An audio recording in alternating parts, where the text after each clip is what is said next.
Gonzales, Pastor Danny had recommended and youth pastor to be ordained today. And I believe na ang inatasan po ni Pastor Danny as a new pastor and elder ng church na ito, ng GTGS lang, no?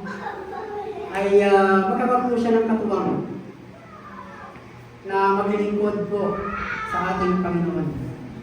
Amen? So, I would like to call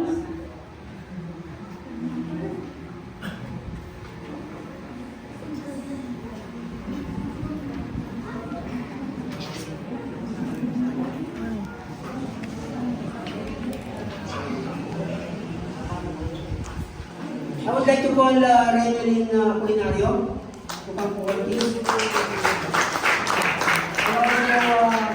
Ron Joshua Alvarez. Brother Brain,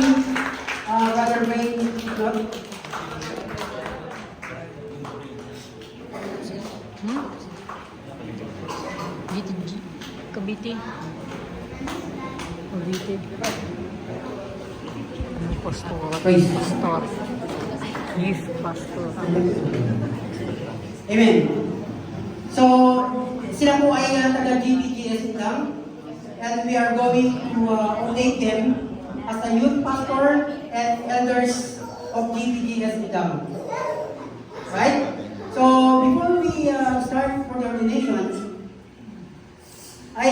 this is the best gathering, no, for them, for every one of us, no. Now today, we are going to do something special for today, because we are going to ordain a youth pastor and elders of the church, no.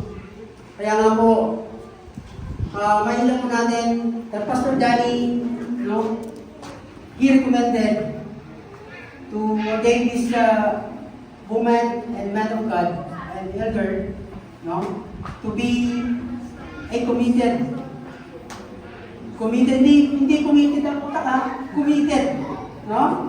You must be committed in serving the Lord. Alam niyo po, ang pagpapastor ay hindi po basta-basta yan, no? It's a calling actually by the Lord, no?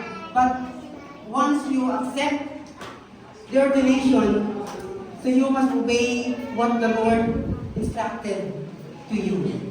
Amen?